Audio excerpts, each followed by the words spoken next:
Hi, welcome to Oma's Kitchen. Oregano.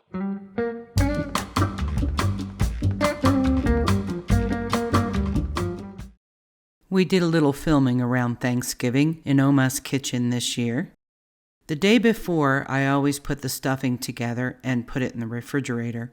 I use this brand, Pepperidge Farm herb seasoned stuffing, and I add a little bit of extra sage in there as well.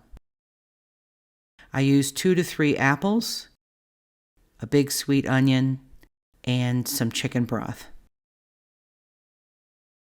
I use a stick of butter for 2 packages of stuffing. There is a recipe on the back, but I'm going to put my recipe here for you. It's similar to the one on the package. A lot of people put onions and celery in their stuffing, and I think that's wonderful, but my hubby doesn't like celery. So years ago, I switched it out for apples. So it's apples and onions in mine.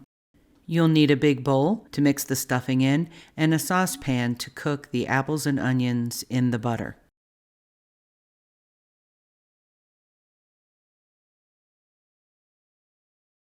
I chop the apples and onions into similar sized pieces, and I put the onions into the saucepan first with the butter, and then the apples on top.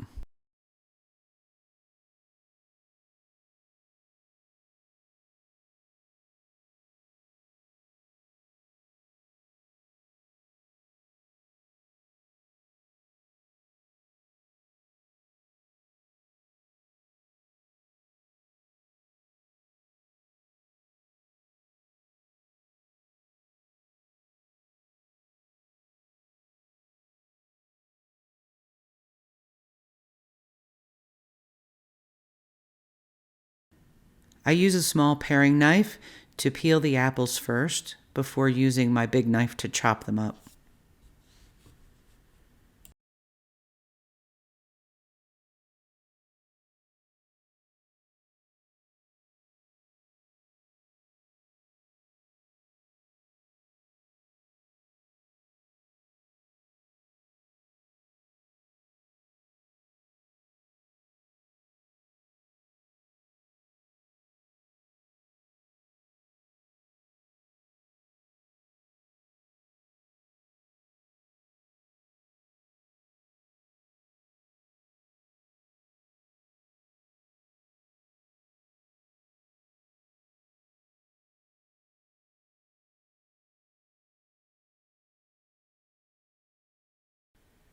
Cover the pan and cook the apples and onions over medium to medium-low heat, stirring them occasionally, and cook them for about 10 or 15 minutes until the onions are a little see-through.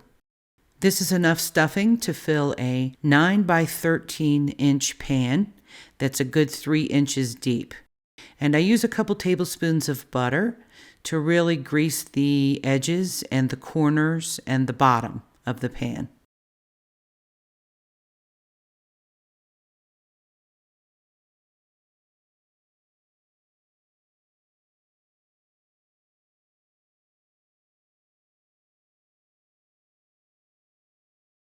Put the bags of stuffing into your giant bowl. If you don't have a really big bowl for this, you could split it between 2 smaller bowls. Just split the ingredients between them too. Heat 4 cups of water in the microwave to add the bouillon to make chicken broth. If you're just using chicken broth, just heat it in the microwave until it's a bit warm. Heating your broth helps it absorb better into the stuffing crumbs.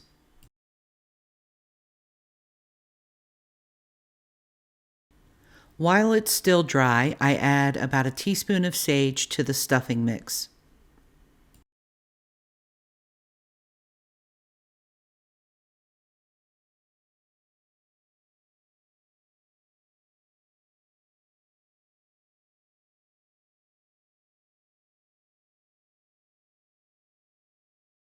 Then it's time to add the cooked apples and onions, and I use 2 wooden spoons to mix them in a little bit with the stuffing crumbs before I add the broth.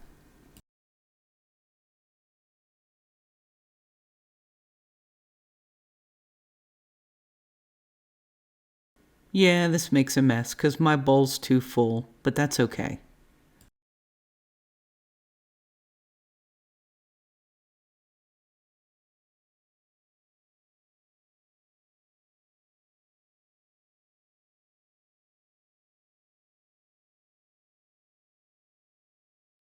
Give the broth one more stir and then gently add it around the edges of the bowl and down through the middle.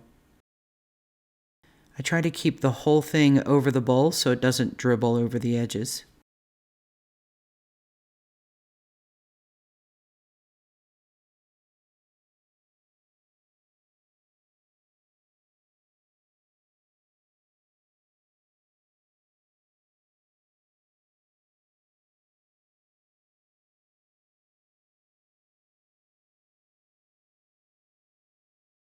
Mix it all together well until there's no dry spots in the mix.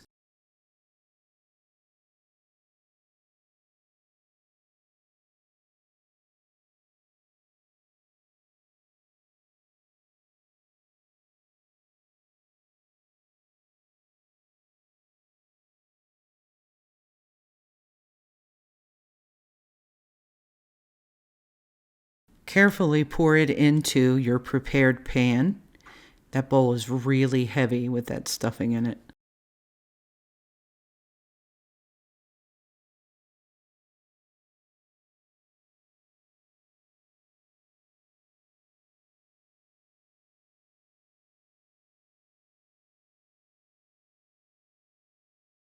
Smooth the stuffing out in the tray, but don't flatten the top. You want those little mountains and peaks in there because when you uncover it in the oven, those are the parts that get nice and crispy. I have found that making this stuffing a day ahead of time, covering it with aluminum foil and putting it in the refrigerator overnight really helps the flavor and texture of the stuffing. I set it on the counter for about 2 hours to bring it to room temperature, and then I put it in the oven during the last hour of the poultry roasting. Into the fridge it goes overnight. Now I will prepare my pan for the birds.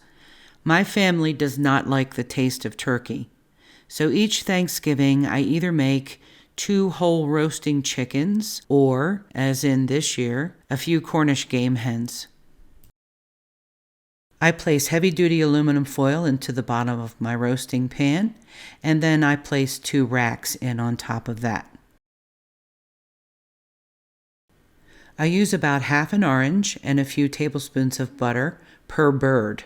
So for this year, I'm making 5 Cornish game hens, so I'm using 3 oranges, and I will be using a half a cup of butter or 1 stick. I take the zest from the oranges. That will be mixed with the butter and smeared on top of the birds. And then I chop the oranges into large wedges, and those will go inside the birds. I'll put the approximate recipe up here for you. It will depend on the number of birds you're making.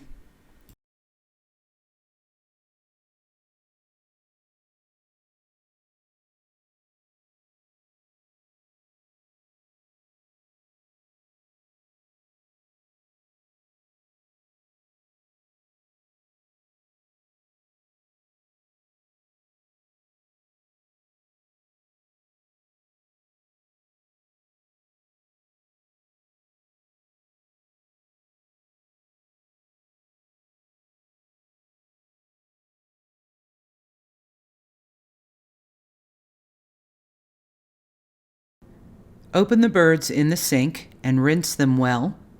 Bring them over to your pan on a plate and pat them dry. You want to be able to get the butter to stick to the outside of them.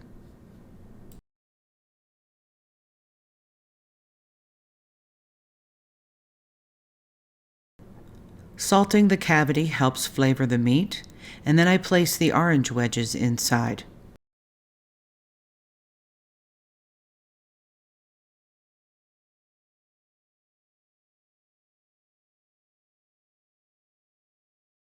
I think this is the least attractive part of cooking, dealing with raw meat.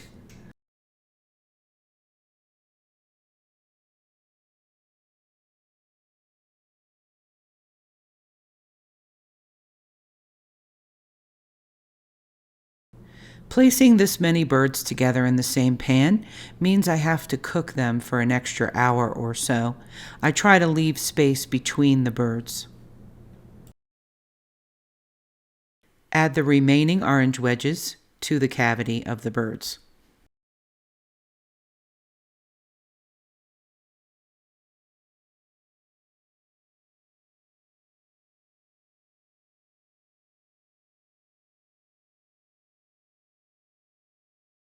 Add the butter to the orange zest in the bowl and put it in the microwave for 30 to 45 seconds until the butter is mostly melted.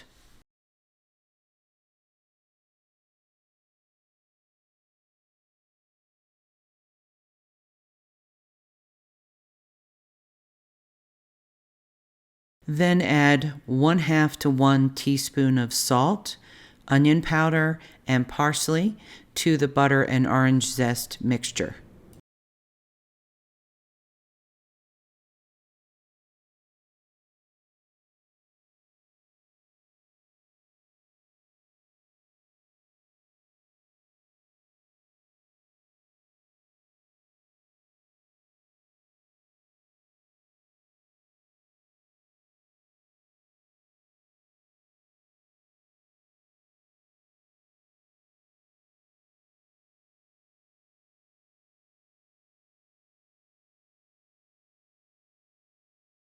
Mix it together well and then smear it over the top of the birds.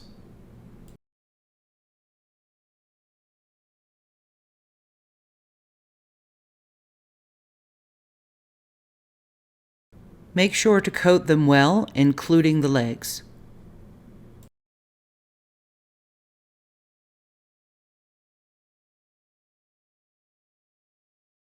Bake them at 400 degrees Fahrenheit, 1.5 to 2 hours for 1 to 3 hens, 2.5 to 3 hours for 4 to 5 hens. I always use a meat thermometer before I take them out of the oven. I want to make sure I get the interior to the right temperature.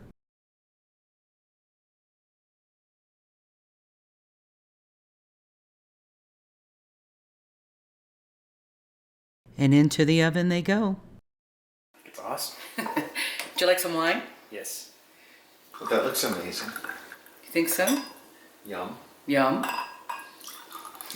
Okay, so Cornish game hens, stuffing with apples and onions, broccoli casserole with cheese, 2 different kinds of cranberry, and of course mashed potatoes, and here's some gravy. There's some more gravy over there as well. And then pumpkin pie with ice cream and whipped cream. In glass. Prost. Salud. Prost, salud. And sláinte. Sláinte. Happy Thanksgiving. Thank you for joining me in Oma's Kitchen. If you enjoyed the video, please don't forget to like and subscribe. I'll upload more tasty videos soon, and a special shout out to Moon Pie and Lil Bit. Till next time.